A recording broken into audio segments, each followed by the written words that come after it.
डर रही है सरकार चीन पर चर्चा कराने से सदन के भीतर? देखिए, मैं इतनी देर से सबको सुन रहा था। जी, सबसे पहले खास तो करके मैं आ रही हूँ राज्यवर्धन राठौर जी, एक साहब बार को जो आसिम मैंने बकार सुना। साहब की और कर्नल रोहित देव की बात हो जाए। आसिम बकार जी बोलिए। नहीं, राजवर्धन राठौर साहब को जो मैंने सुना तो मुझे बहुत हैरानी हुई कि भारतीय जनता पार्टी जो सत्ता में है उसके पार्टी के प्रवक्ता इस तरह की यहाँ बात कर रहे हैं बैठकर। आपको शर्म नहीं आई? आप ये कह रहे हैं सर कि विपक्ष चीन से मिला हुआ है। यही बात भारत सरकार के मंत्री जी से और प्रधानमंत्री से लोकसभा में कहला दीजिए आप। क्या प्रॉब्लम है आपको? जो बातें आप यहां बोल रहे हैं वो अनऑफिशियल है। देश का विपक्ष अभी कह जवाब रहा देता है हूं कि आपको। देश की एकता और अखंडता और देश की सीमाएं और देश की सुरक्षा के लिए पूरा देश एकजुट है। नहीं, हम सब चीन के खिलाफ गृह हैं। मंत्री जी भी कह चुके आप हैं। देश की लोकसभा में जहां इतने सांसद हैं, आप भी वहां मौजूद हैं, चीन मुर्दाबाद कहने पर आप क्यों डर रहे हैं? चीन का कितना खौफ है आपको? भारत का पूरा विपक्ष सरकार के साथ तो फौज के साथ खड़ा है। हम चीन के विरोध में खड़े हैं सर।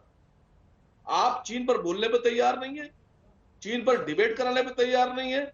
आप कहीं से सरकार की तरफ से ये बताने पे तैयार नहीं है कि ये जो तवांग में घटना घटी ये क्यों हो गई। 17,000 फीट तक वो चढ़कर ऊपर आ गए। आप बैठे रहे। ये तो सलाम है उन हमारे जाबाज और शानदार फौजियों का कि जिन्होंने मौके पर से उनको खदेड़ दिया। सरकार के एनएसए साहब क्या कर रहे हैं? कैसी सिक्योरिटी एडवाइस है सर? डैमचौक में और डेपसोंग में चीन ने कब्जा कर अपने मकान बना लिए, अपने घर बना लिए। 1,000 किलोमीटर अंदर आ गया है। अरुणाचल प्रदेश की किरण रिजिजू साहब वहां के हैं, उनसे पूछिए। ये बड़ा मुद्दा आपने उठाया है। की राज्यवर्धन जी इसका जवाब देंगे, लेकिन कर्नल रोहित देव बहुत देर से हमारे साथ जुड़े हुए हैं, एक भी टिप्पणी उनकी नहीं हो पाई है। कर्नल रोहित देव जी, ये जो मुद्दा आसिम बकार जी की ओर से उठाया गया है और ये जो सैटेलाइट की तस्वीरें सामने आई हैं, ये चिंता का सबब क्या हिंदुस्तान के लिए होना चाहिए? क्योंकि बॉर्डर एरिया में देखिए 14 देशों से चीन की सीमाएं लगती हैं, लेकिन सबसे ज्यादा ये जो 3,500 किलोमीटर की भारत के साथ उसकी सीमा लगती है, सबसे ज्यादा उसकी नजर यहीं पर रहती है और कई इलाकों में उसने इंफ्रास्ट्रक्चर तेजी से डेवलप किए हैं। इस पर आपकी टिप्पणी, ये भारत के लिए कितनी बड़ी चिंता का सबब होना चाहिए मौजूदा परिस्थितियों को देखते हुए? जी चित्रा जी, मैं आपके व्याख्या से बिल्कुल सहमत हूं।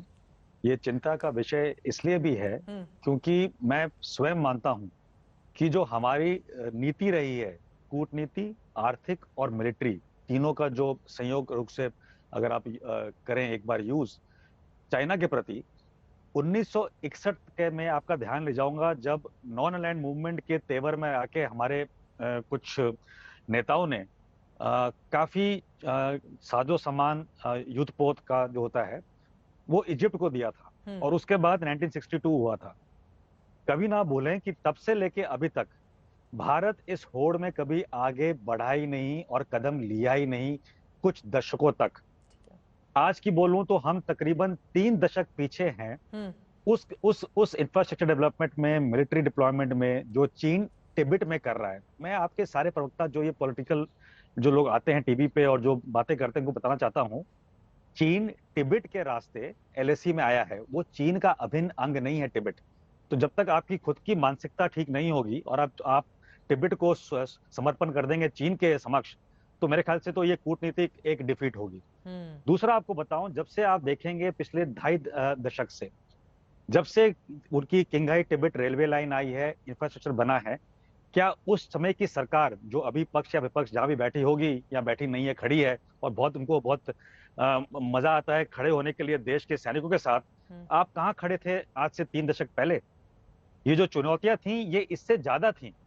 अभी सामने उभर के इसलिए आ रही हैं क्योंकि अभी एक कॉन्टेस्ट हो रहा है।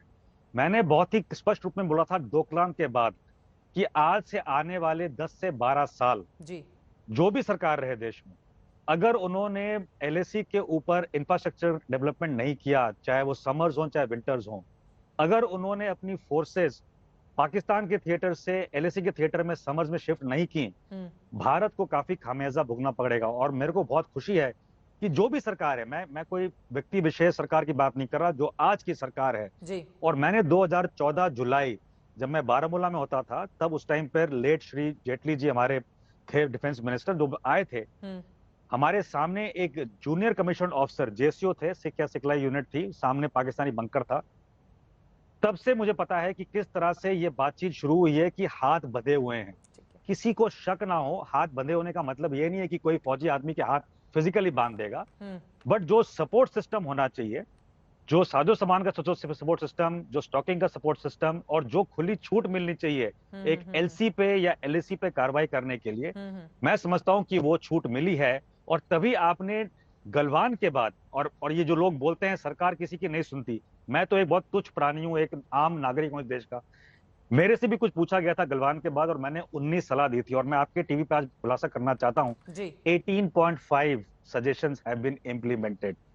तो ऐसा नहीं है कि कोई सरकार सो रही है, कोई सेना सो रही है। और जब भी आप लोग एज पॉलिटिशियन सरकार की कोई तौहीन करना चाहते हैं, आप करिए, आप एक दूसरे के कपड़े फाड़िए, पार्लियामेंट में जाइए, अगर दम है तो स्टार क्वेश्चन लगाइए, स्टार क्वेश्चन का जवाब मिलेगा आपको। ऐसे फालतू बातें करने का और सेना की तौहीन करने का, फालतू बातें, क्योंकि जहां भी आप एक प्रश्न उठाते हैं कि सरकार तैयार नहीं है एलएसी पे कार्रवाई करने के लिए, सरकार जमीन छोड़ रही है, ऐसे जो व्याख्या है, ये आपके मूल रूप से आपकी मानसिकता दर्शाती है, जो कि आप बोल रहे हैं कि भारत की सेना कोई जमीन छोड़ रही है। गलवान में भी हमने उधर घुस के मारा था, बिल्कुल, जो आपने 1 साल पहले का वीडियो अभी देखा है टीवी में 4 दिन पहले, वो भी हम उधर घुस के मार रहे हैं।